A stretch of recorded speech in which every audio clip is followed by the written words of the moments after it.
Welcome बच्चों, मैं संजू चौधरी। बच्चों, आज हम कक्षा 9 के अर्थशास्त्र के विषय में चर्चा करेंगे। अर्थशास्त्र का जो सेकंड चैप्टर है उसका नाम है संसाधन के रूप में लोग। संसाधन के रूप में बात करने से पहले हम ये बात कर लें कि संसाधन कितने प्रकार के होते हैं। संसाधन दो प्रकार के होते हैं।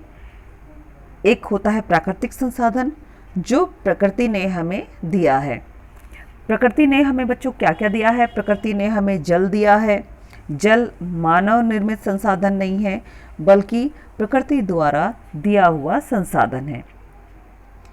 पेड़ पौधे, मिट्टी, ये हमें प्रकृति ने दी है। ये कोई मानव निर्मित चीज़ें नहीं हैं, ये प्रकृति ही हमें प्रदान करती है, इसलिए ये प्राकृतिक संसाधन है। सूर्य या सूर्य का प्रकाश, ये क्या है? ये प्राकृतिक संसाधन है जो प्रकृति ने ही हमें दिए हैं। इसके अलावा प्रकृति ने हमें बहुत से खनिज पदार्थ भी दिए हैं, जैसे कोयला, तांबा, लोहा, थोरियम, पेट्रोल।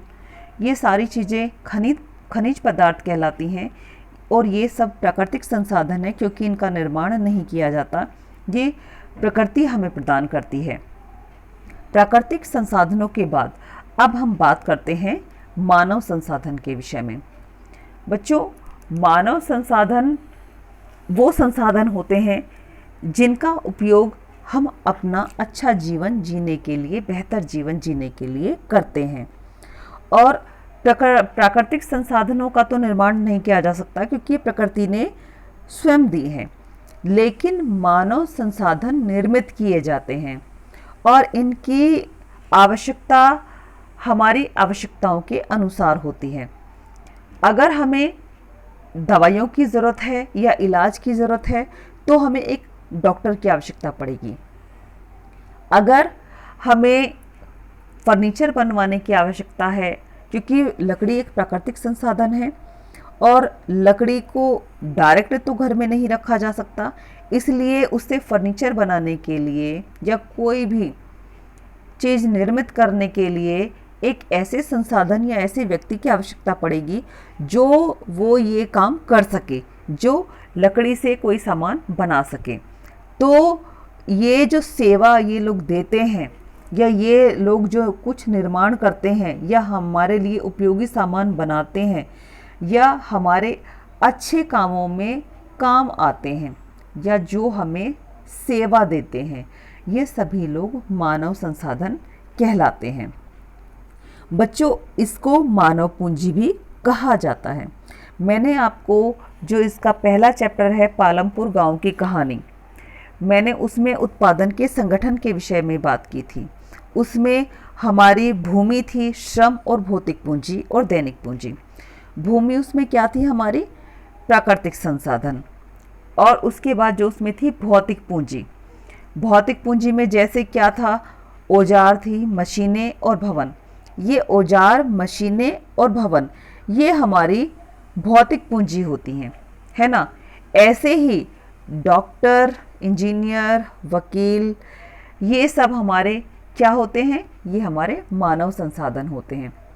जैसे कोई भी भौतिक पूंजी एक बार खरीद लेने के बाद बहुत लंबे समय तक हमारे काम आती है, ऐसे ही जब मानव संसाधनों का निर्माण कर लिया जाता है तो वो एक लंबे समय तक हमें सेवा देते रहते हैं। एक लंबे समय तक। ऐसा नहीं है कि डॉक्टर का निर्माण केवल आज के लिए हुआ है, कल हमें फिर से उसका निर्माण करना पड़ेगा। जब एक डॉक्टर को शिक्षा के माध्यम से निर्मित किया जाता है मानव संसाधन के रूप में, तो वो एक लंबे समय तक हमें अपनी सेवा देता है। तो ये जो लोग हमें सेवाएं देते हैं किसी भी माध्यम से, वो सभी लोग मानव संसाधन कहलाते हैं। मानव संसाधन के बिना देश की उन्नति और तरक्की संभव नहीं है, क्योंकि प्राकृतिक संसाधन का उपयोग केवल मानव ही करते हैं और मानव ही प्राकृतिक संसाधनों का उपयोग करके और अधिक सेवा देने के लिए तैयार हो जाते हैं। क्योंकि बच्चों, अगर मानव संसाधन नहीं होंगे तो प्राकृतिक संसाधनों का उपयोग अपने आप नहीं हो सकता। उसका उपयोग करने के लिए कुछ लोगों की आवश्यकता होगी और उसके लिए उनका उपयोग करने के लिए उन्हें शिक्षा की आवश्यकता होगी। तो शिक्षा के माध्यम से अपने देश की तरक्की उन्नति करने के लिए प्रत्येक देश मानव संसाधन तैयार करता है। हर देश में डॉक्टर्स, इंजीनियर्स, वकील, इन सब की संख्या अपने आवश्यकता अनुसार होती है, हर देश की आवश्यकता अनुसार होता है ना। जिस देश में मानव संसाधन ज़्यादा होते हैं, जाहिर सी बात है उस देश की तरक्की संभव है, क्योंकि मानव संसाधन ही प्राकृतिक संसाधन का उपयोग करके देश को उन्नति की तरफ लेकर जा सकता है। शिक्षा से केवल उन्हीं लोगों को लाभ नहीं पहुंचता बच्चों जो डॉक्टर, इंजीनियर बनते हैं, बल्कि उन लोगों को भी लाभ पहुंचता है जो या तो शिक्षित नहीं हैं या उनके पास ऐसी स्वास्थ्य सेवाएं नहीं हैं या इसके विषय में जानकारी नहीं है। तो ऐसे प्रत्येक लोगों को, जैसे अशिक्षित लोग हैं, तो इनको किस मानव संसाधन के द्वारा सेवा पहुंचती है? एक शिक्षक द्वारा।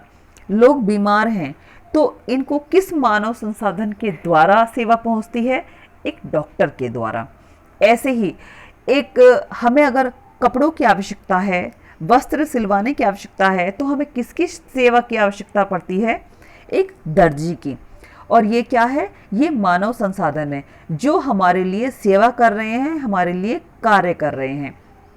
तो ऐसे जितने भी लोग जो हम अपने उपयोग के लिए निर्माण करते हैं, जिनका या निर्मित किए जाते हैं, वो सभी मानव संसाधन कहे जाते हैं बच्चों। क्योंकि सभी में जिस पूंजी को श्रेष्ठ माना गया है वो मानव पूंजी को ही श्रेष्ठ माना गया है, क्योंकि भूमि और पूंजी अपने आप उपयोगी नहीं हो सकती। भूमि और किसी भी पूंजी का प्रयोग करने के लिए मानव का होना बहुत ज़रूरी है और उसके लिए मानव संसाधनों का होना बहुत ज़रूरी है। जिस देश में ज़्यादा से ज़्यादा मानव संसाधन होते हैं वो देश निश्चित ही तरक्की भी करता है, उन्नति भी करता है। ऐसे बहुत से विदेश हैं, ऐसे बहुत से देश हैं जहाँ पर मानवीय संसाधन बहुत ज़्यादा हैं प्राकृतिक संसाधनों की अपेक्षा, लेकिन वो देश कहीं ज़्यादा विकसित हैं क्योंकि उन्होंने अपनी पूंजी को सही जगह निवेश किया है, सही जगह लगाया है। क्योंकि अगर हम अपने पैसे को एक अच्छे कार्य के लिए लगाते हैं, एक अच्छे मानव संसाधन को तैयार कराने के लिए लगाते हैं, तो निश्चित तौर पर वो संसाधन हमें तो उपयोगी होता ही होता है, हमारे साथ साथ बहुत सारे लोगों को भी उपयोगिता देकर जाता है। जैसे हमने अपने पूंजी को निवेश किया एक डॉक्टर बनाने के लिए, एक बच्चे को हमने शिक्षा दी, अपनी पूंजी उस पर लगाई, अब हमने अपनी पूंजी लगाकर उसको डॉक्टर बनाया। अब डॉक्टर बनने के बाद वो एक मानव संसाधन के रूप में तैयार हो गया है और वो अब मानव संसाधन के रूप में सभी को सेवा देगा। वो हमारे लिए भी उपयोगी होगा और वो देश के लिए भी उपयोगी होगा। ऐसे ही जब हमारे देश में मानव संसाधन ज़्यादा होते हैं तो निश्चित तौर पर हमारे देश की तरक्की ज़्यादा होती है। ऐसे ही मानव संसाधन पर विदेशों ने भी बहुत ज़्यादा निवेश किया है। जैसे हम जापान की बात करते हैं, है ना, जापान ने मानव संसाधन पर कहीं ज़्यादा निवेश किया है। उनके पास कोई प्राकृतिक संसाधन नहीं था, लेकिन फिर भी ये एक विकसित और धनी देश है। वो इसलिए है बच्चों क्योंकि वो अपने देश के लिए जो उनकी आवश्यक ज़रूरतें होती हैं प्राकृतिक संसाधनों की, तो वो उसको आयात करते हैं दूसरे देशों से। लेकिन उन्होंने क्या किया है, उन्होंने विशेष रूप से शिक्षा और स्वास्थ्य के क्षेत्र में पैसा लगाया है, वहाँ निवेश किया है अपने पैसे को, और उन संसाधनों का यानी कि मानवीय संसाधनों का उन्होंने कुशलता से उपयोग भी किया है। इसलिए वो धनी भी है और विकसित भी है, क्योंकि जिस देश में मानवीय संसाधन अधिक होते हैं तो उसकी उन्नति की राह बढ़ जाती है, क्योंकि सेवा करने वाले जहाँ ज़्यादा होंगे, ज़्यादा मानव संसाधन होंगे, तो जाहिर सी बात है कि निश्चित तौर पर वह शिक्षा व्यवस्था का प्रचार प्रसार भी अच्छा होगा और हमारे देश की तरक्की और उन्नति भी हो जाएगी।